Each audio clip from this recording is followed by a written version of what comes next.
সকাল থেকে এত বৃষ্টির কারণে কিন্তু আজকে আমি আমার শ্বশুরমশাইকে একদমই বাজারে যেতে দিলাম না। আচ্ছা, বাজারে যখন যেতে দিলাম না তখন তো আমাদের কিছু খাওয়া দাওয়া লাগবে, আর তাই তো আজকে কিছু বাড়ির সবজি দিয়েই আমাদের রান্না বান্না হবে। প্রথমেই দেখো শাশুড়িকে কিন্তু কলা গাছে তুলে কাঁচকলা পেরে নিলাম কটা, আর তারই পরে দেখো আমি কিন্তু চলে এসেছি আমাদের বেগুন গাছে। তারপরে এখান থেকে কিন্তু আমি একটা বেগুন নিয়ে নিলাম, আর ওই যে আগের দিন দেখিয়েছিলাম আমাদের লঙ্কা গাছটা, এখন তো আমি লঙ্কা গাছ থেকে একটু বতি হওয়া হওয়া কটা লঙ্কা তুলে নেব।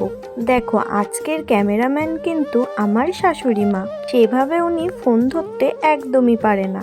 ওই যে ফোনটাকে একদম সেটিং করে ক্যামেরাটা বের করে শাশুড়ির হাতে দেওয়াতেই কিন্তু উনি আমার ভিডিওটা ধরে দিতে পেরেছিল। তারপরেই দেখো শাশুড়ি দেখি এদিকে বাঁশ নিয়ে ছুটছে। বাঁশ নিয়ে ছোটারও কিন্তু কারণ রয়েছে। ওই যে উপরে তো রয়েছে আমাদের পেঁপে। এই পেঁপে গাছটা অনেকটা পুরনো হয়ে যাওয়ার কারণে এতটা বড় হয়ে গেছে, কিন্তু হ্যাঁ এখনো কিন্তু আমাদের পেঁপে দিয়েই যাচ্ছে।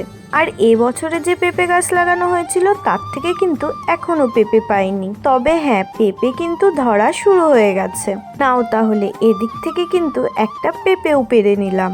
এবার দেখা যাক আর কি কি পাওয়া যায়। দেখো তাহলে বাড়িতে সবজির গাছ থাকলে কতটা বেশি উপকার পাওয়া যায়। ঘরে এসে দেখি ফ্রিজে আমাদের ছিল বরবটি, তবে হ্যাঁ জানো তো এই বরবটিগুলোও কিন্তু আমাদের একদমই কেনা ছিল না। এই বরবটিগুলোও ছিল আমাদের মাঠেরই বরবটি। প্রতি বছরে কিন্তু আমাদের মাঠে এরকম বরবটি লাগানো হয়।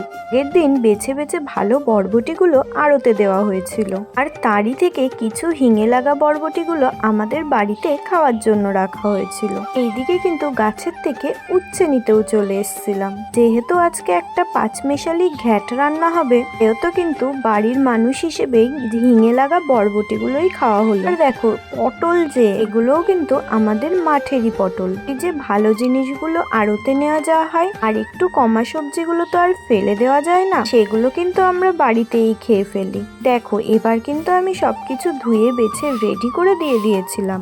উনুনে যেই পড়েছে সেই তো রান্নাই হয়ে গেল। জানো তো খেতে কিন্তু খুবই সুন্দর হয়েছিল।